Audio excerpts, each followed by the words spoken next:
Well, if you're here at this video and you're looking at all of these spectacular pictures of this covered bridge, these are all really actually the same photo.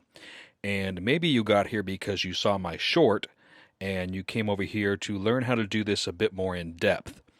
Uh, by the way, if you like covered bridges and you look for my channel, I Love to Explore Oregon, it's a different channel I have.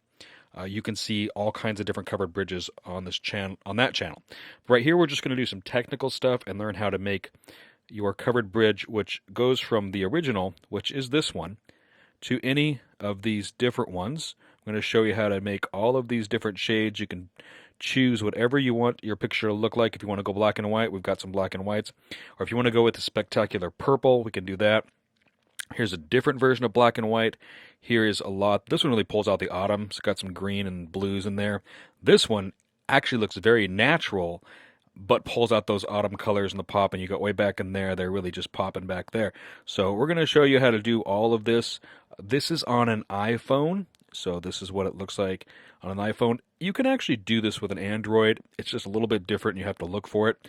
All right, so let's go ahead and start out with the original picture here right there. So you're going to go ahead and push the edit. Right there is the edit. You're going to push that, and that will get you to this menu.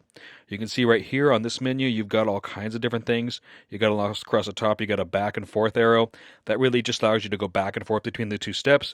You have this arrow button right here, which allows you to actually draw on the picture.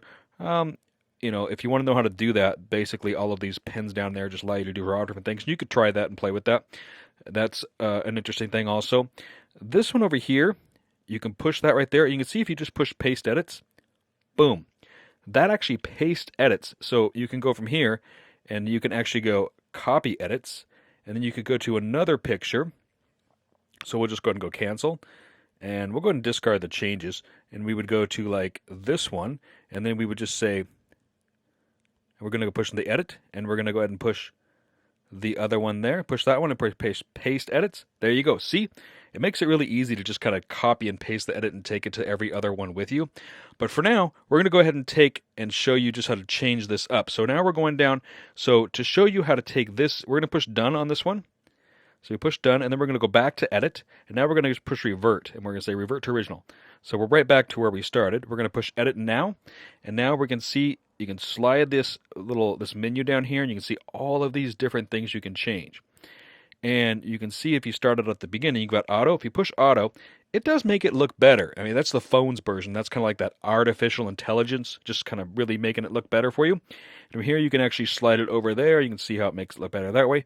Or you can go all the way over there. And I actually really kind of like it down there at this point here. That's not too bad at all. We're going to push done. We're going to go ahead and go edit again. And we're going to push revert and start all over at the beginning. And we're going to do this what we like to do this here. So what I like to do, and again, this is all kind of up to your personal preference. I like to go to right at about highlights, and I like to, at this particular picture, this will be different for every picture. If you take a picture that's too dark, then you might want to start out by changing the exposure and kind of cranking up the exposure. But this picture is actually pretty good light, pretty good exposure. So we're going to go right to highlights.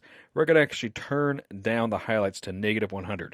And right there, that's starting to look pretty good. You can see the colors over there, those autumn colors kind of really starting to pop. This tree, you can see this tree up here starting to pop, starting to look really orange, get those fall colors coming out. The water looks pretty good.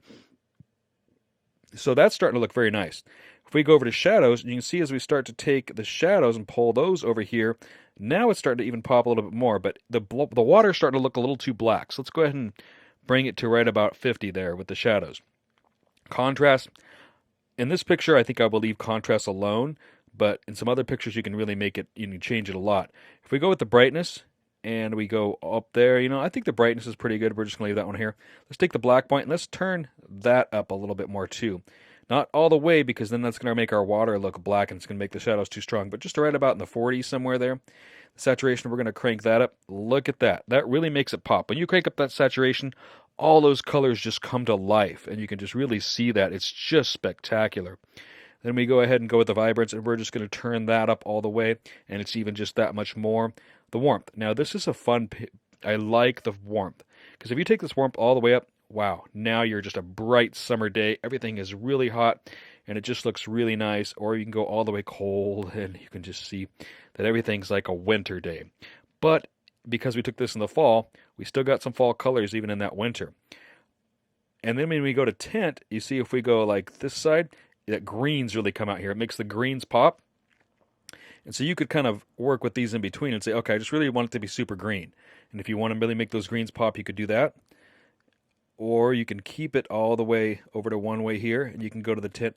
Now if you go to this side, that's where it starts to bring out those purple colors, especially if you bring this over to here. And that, I love purple, so that I like how the water looks purple. It kind of makes it look like a fantasy land right here, and I really like that. You can do whatever you want. This is your picture. You can go over here to sharpness. You start to crank up the sharpness, and you can see how that really just kind of brings out the lines. And I think at the full sharpness, it's just too sharp. So let's kind of keep it like right here in the 70s for me, but you do whatever you like, you know. The definition, you can really pull this definition out. Again, now right there, I kind of really like how that makes these trees look really sharp in there.